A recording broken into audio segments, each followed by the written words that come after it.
saw her trying to log in a couple different times. Sharon, are you out there? You have to unmute for us to hear you. Can you guys hear me okay? There, now we can. It's a little bit of an echo, but we can hear you. Okay. So I had to switch to my cell phone. Can you see me? I can't tell if I'm on this screen. We're seeing what looks like blurry text. Okay, hold on. This was working this weekend. It's all right. Hey, that's what's cool about 1 Million Cups is, you know, we're just a community of folks that want to help you. So take your time, figure it out. Hi, everybody. There you are. Hi. Good morning. Good morning. Sorry, I'm on my cell phone now, which means I'm not going to be able to show you my lovely PowerPoint, but we'll just wing it. How about that? That's fine. You can send it to us later. We can post it. I will mute myself and you take it away. Thank you. Okay, so I am Sharon Henning. I am the owner, operator of Cosmos and Clover Boutique in downtown Jackson. Cosmos and Clover is a women's clothing boutique that carries women's clothing in sizes small through 3X, accessories, shoes, and a small collection of gift items made from local or regional artists. So to give you a little bit of background about me, if I move my thing a little bit over here. To give you a little bit of background about me, I was born and raised in Iowa. I was a transplant when I went to college at SMSU in Marshall, and then I just decided to stick around.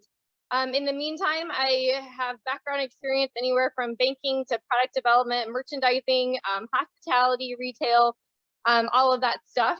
I do have a degree in business and marketing, so I found that very helpful as I started my own business here. In the meantime, I married a local boy who works for his a family company, his family owned business here in town, and then we have 2 kids, Logan, who's 7, and Harper, who's 4. So they keep me very busy when I'm not here at the store. So how Cosmos and Clover started. I spent the last 7 years as the chamber director here in Jackson, and then one day I decided that I just wanted to try something new. I've always wanted to own my own business. I've always had a passion for shopping, and I've wanted to own a clothing or retail store.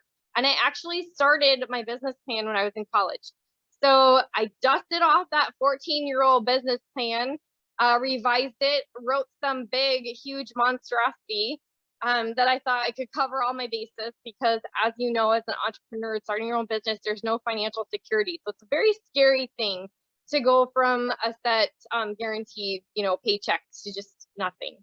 So I showed my business plan to 3 or 4 people. I had them pick it apart, ask all kinds of questions. I revised it.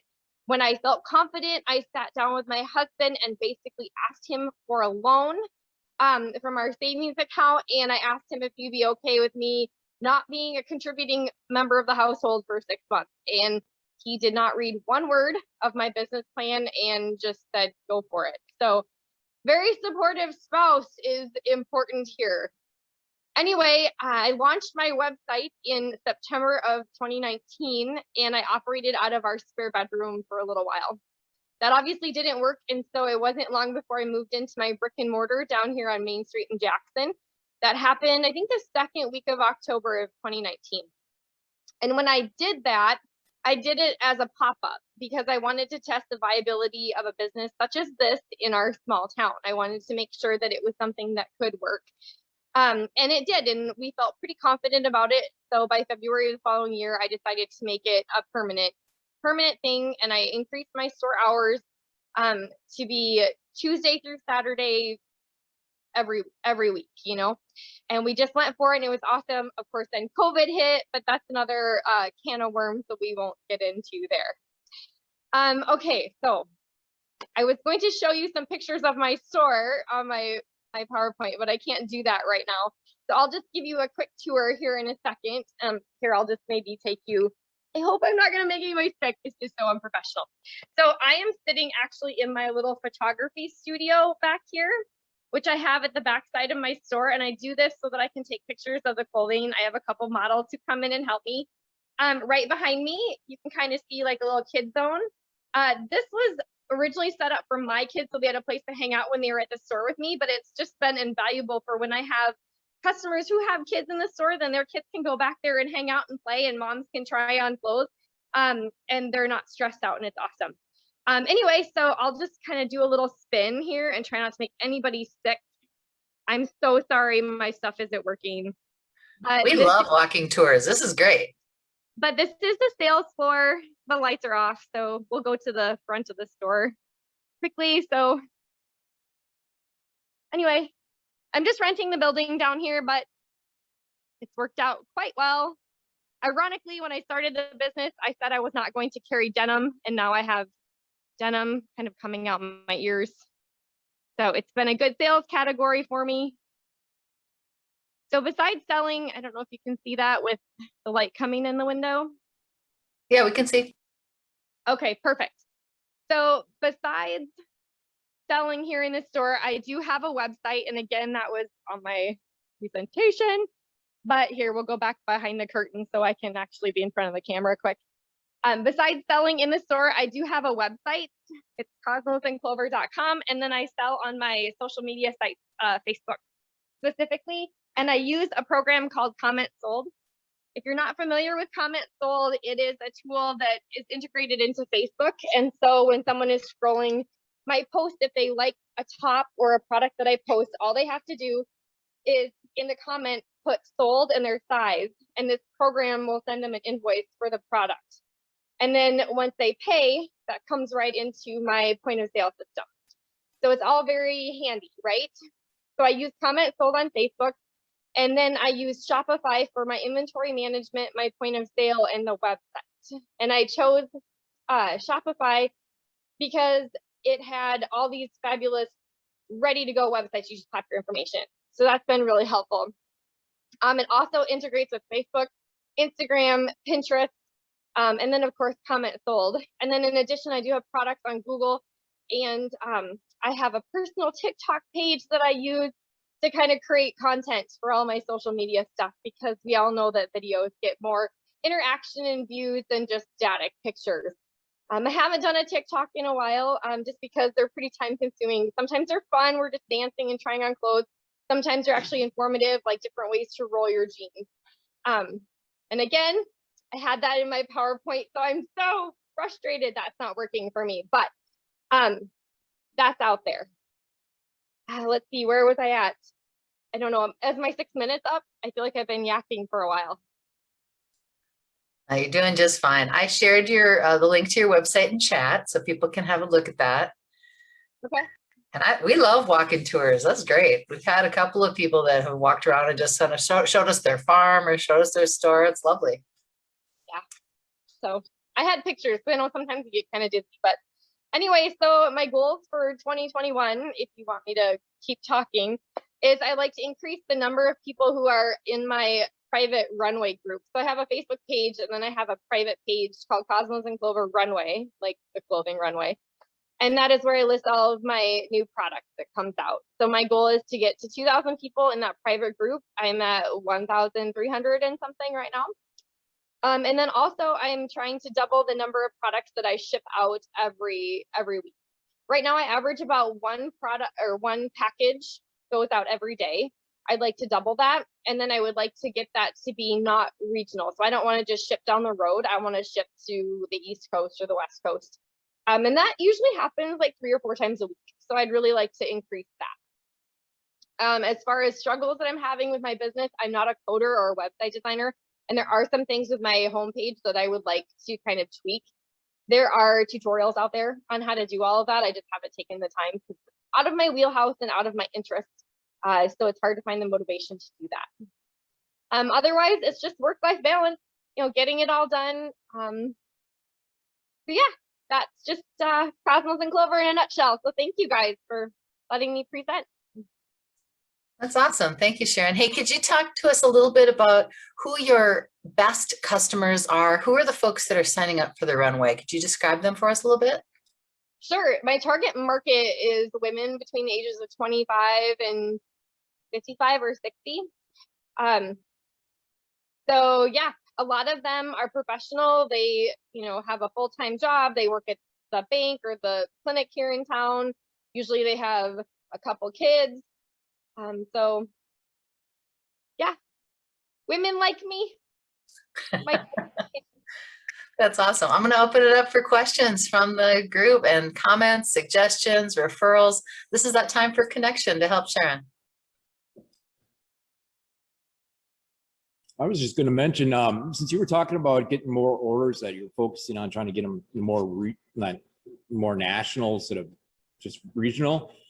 I think in Facebook, if you have a business account, I'm pretty sure that you can add or run an ad, and you can set it to whatever geography you like in the United States. Like if you wanted to sit up and just be like, hey, I want, this to be spread out on the East Coast or West Coast or whatever. So maybe it's something to look into.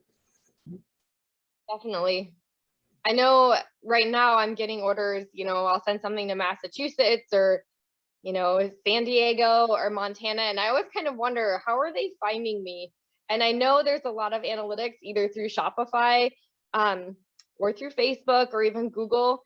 And I just haven't really taken the time to dig in, and I need to. And I have run some Facebook ads, and you're right.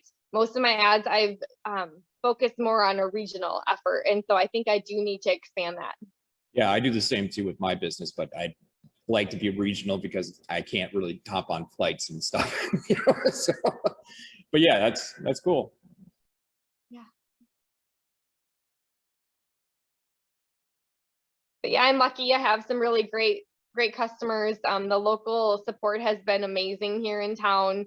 I know that first month that I was open, my mom came back from church and was like, hey, Sharon, half the women in church are wearing clothing from your store, which was just kind of a hoot to hear. I mean, we're a small community. So the other thing I do, because we're a small community, is I only try to order small batches of something. So I'll only get 6 to 8 of one type of top. That way, you know that you're not going to be wearing the same thing as your neighbor and your neighbor's neighbor.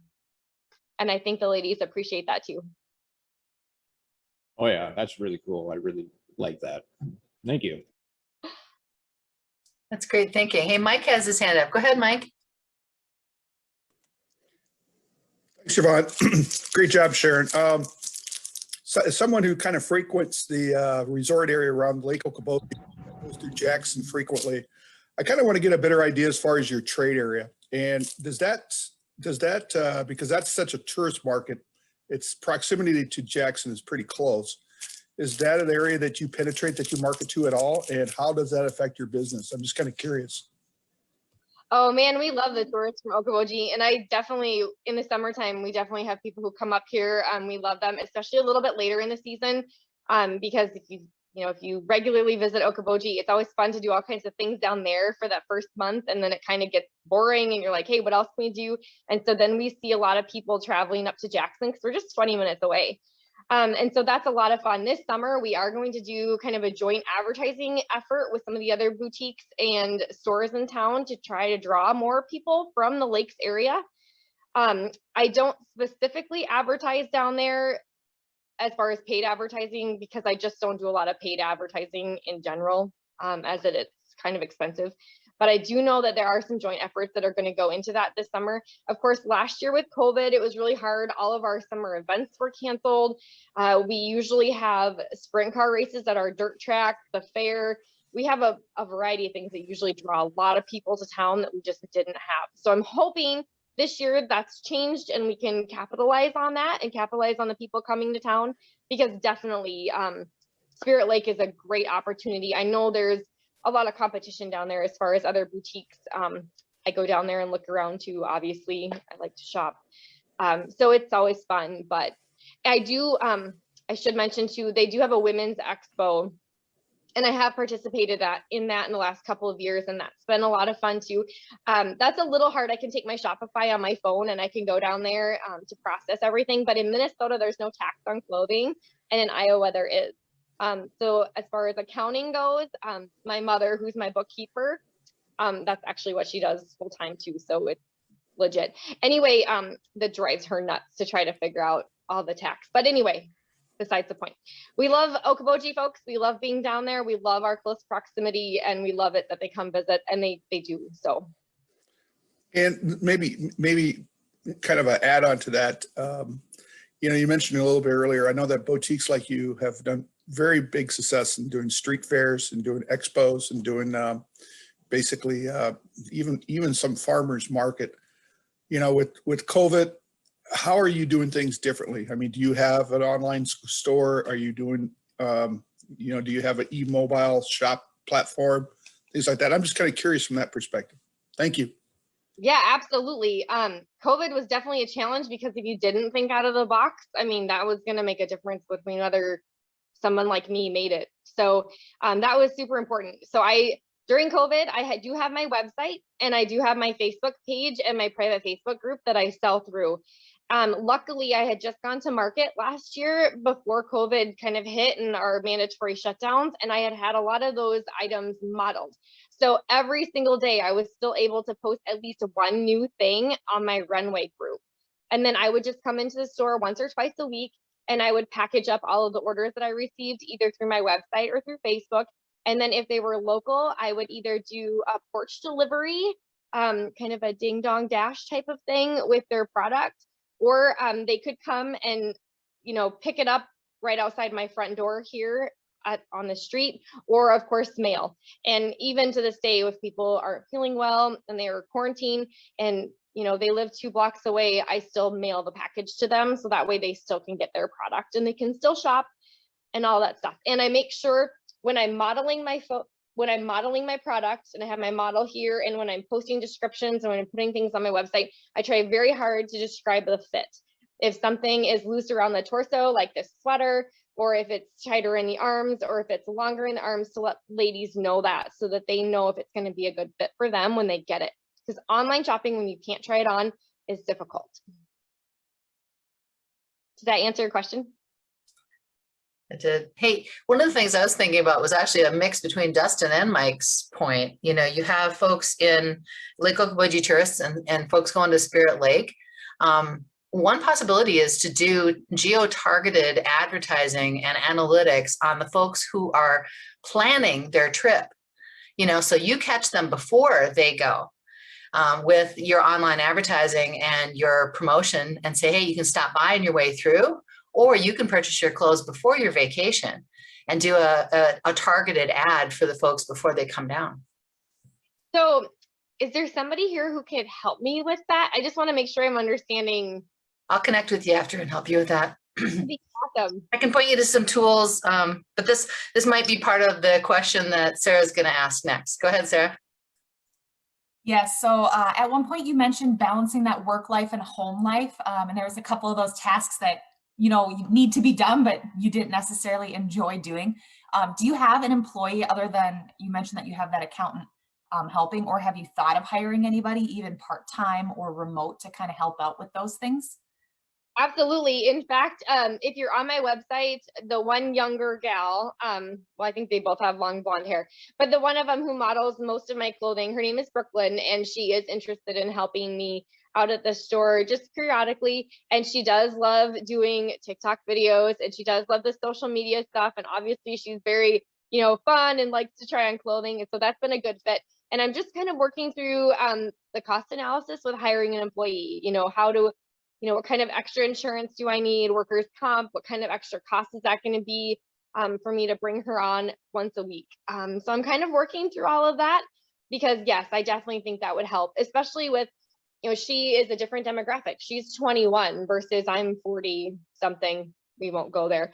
So the clothing that I'm picking out is going to be different than the clothing she's picking out. Like, it's hard for me to pick out a crop top, even though that's what, they're wearing. So to have her help me shop would be beneficial too. I just haven't quite, we haven't quite filled out the paperwork and got there yet. Very good. So can one of our organizers ask our 1 million cups final question?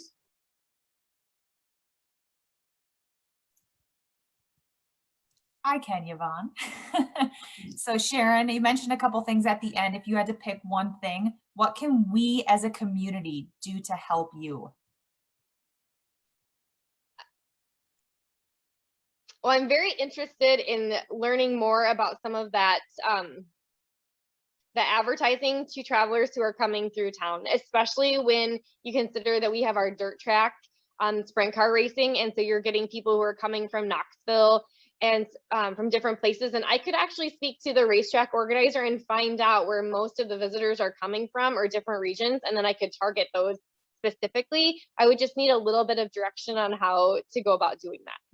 So I think those targeted advertising, I think that would be key, especially when my goal ultimately has been to have half of my business be the online sales. It's a great specific ask, and you'll get some help with that, I'm sure. That's awesome, Sharon. Thank you so much for your presentation.